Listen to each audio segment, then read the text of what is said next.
ನಮಸ್ಕಾರ. ವಿಕ್ರಮ್ ಬೇತಾಳ್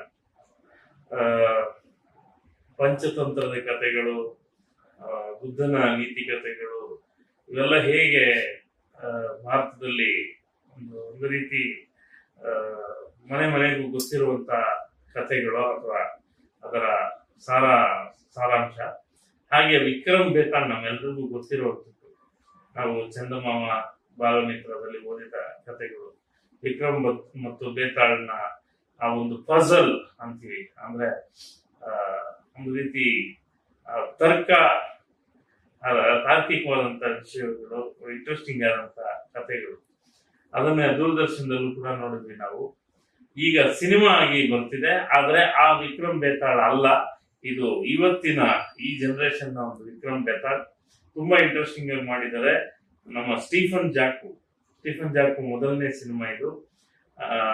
ತುಂಬಾ ಒಳ್ಳೆಯ ಟ್ರೈಲರ್ ನೋಡಿ ಆಶೀರ್ವಾದ ಮಾಡಿ. ಸ್ಟೀಫನ್ ಜಾಕು ಮತ್ತು ಇಡೀ ತಂಡಕ್ಕೆ, ವಿಕ್ರಮ್ ಬೇತಾಳ್ ತಂಡಕ್ಕೆ ಶುಭವಾಗ್ಲಿ ಅಂತ ಹಾರೈಸ್ತೀನಿ. All the best.